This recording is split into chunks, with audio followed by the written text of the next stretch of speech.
बीच एक और खास तस्वीर हमारे पास आ रही है। पीएम नरेंद्र मोदी नई दिल्ली में सेंट्रल विस्टा प्रोजेक्ट का जायजा लेने के लिए प्रोजेक्ट साइट पर मौजूद है और ये तस्वीरें भी आपके सामने, जब वो प्रोजेक्ट साइट पर पहुंचे और काम किस गति से आगे बढ़ रहा है, काम किस तरह से हो रहा है, ये देखने के लिए पहुंचे।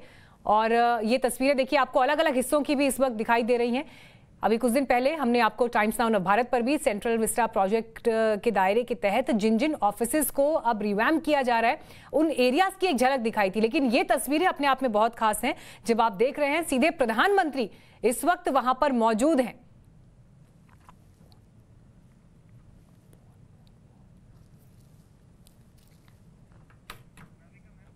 और इस वक्त हमारे साथ editor in chief Navika Kumar मौजूद है। नाविका जी, देखिए तस्वीरें हमारे सामने, लेकिन इन तस्वीरों का दिलचस्प पहलू ये भी है कि प्रधानमंत्री हाल ही में अमेरिका से लौटे हैं और लौटते ही सीधे सेंट्रल विस्टा प्रोजेक्ट की साइट पर मौजूद है।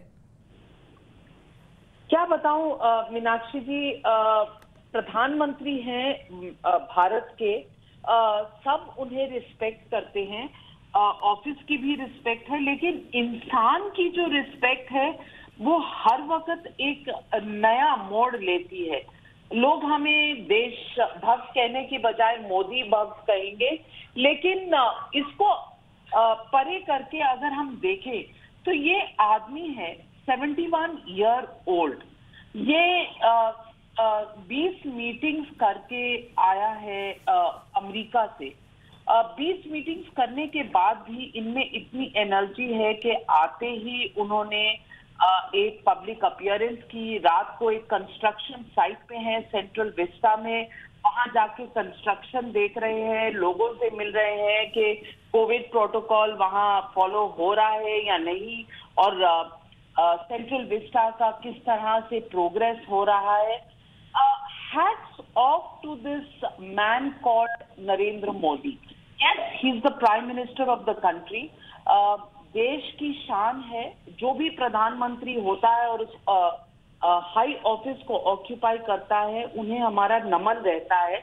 लेकिन नरेंद्र मोदी एक खास वैल्यू लाते हैं उस ऑफिस को। वो वैल्यू है कि वो किस तरह से काम करते हैं और किस तरह 24/7 प्राइम मिनिस्टर रहते हैं। उन्होंने अपने आप को पहली मीटिंग में या पहले जो संदेश दिया था, उन्होंने रेड फोर्ट के रैम्पार्ट से प्रधानमंत्री के बनने के बाद उन्होंने कहा था मैं प्रधान सेवक हूँ। और वही प्रधान सेवक का जो एक धर्म है वो निभाते हुए प्रधानमंत्री ना कोई जेट लैग, ना कोई उनके अंदर कहीं पर थकावट, ना कोई ये बात कि भाई कोविड है तो लोगों से मिल नहीं रहे हैं, डिस्टेंस मेंटेन कर रहे हैं।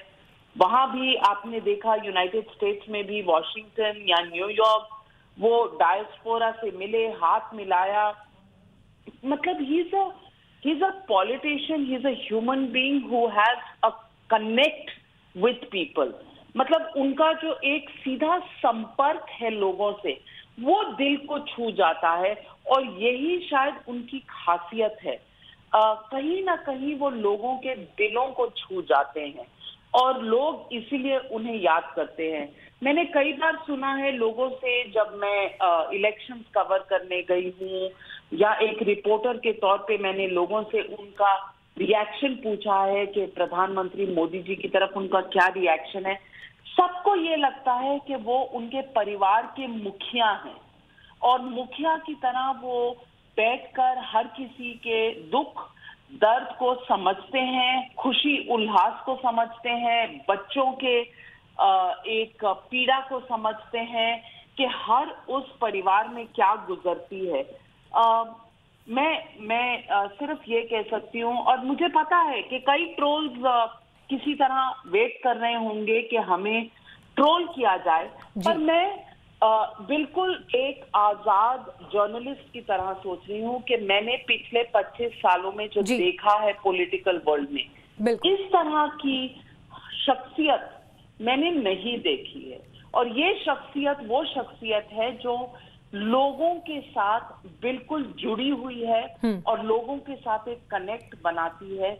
और मैं नहीं समझती क्या सही है क्या गलत है, पर इस शख्सियत को हिंदुस्तान का हर नागरिक सलाम करता है, इसलिए क्योंकि देयर इज अनटायरिंग एनर्जी है, एक विजन है और एक कर गुजरने की जो उनमें शक्ति है, वो कहीं ना कहीं लोगों को पसंद आती है। शायद इसीलिए वो सबसे सर्वप्रिय नेता कहलाते हैं। बिल्कुल, इसमें तो कोई डाउट ही नहीं है। और नाविका जी, जिस तरह से आप बता रही थी कि ये वहां पर उनका पहुंचना और इस तस्वीर के पीछे अपने आप में एक कितना बड़ा मोटिवेशन और मैसेज छिपा है, वो सामने झलक रहा है, जो स्क्रीन पर भी लगातार हम दिखा रहे हैं। बहुत बहुत धन्यवाद आपका हमारे साथ जुड़ने के लिए। एक ब्रेक के लिए हमें यहाँ पर रुकना पड़ रहा है, लेकिन खबरों का सिलसिला आगे भी जारी रहेगा। आप देखते रहिए टाइम्स नाउ नवभारत।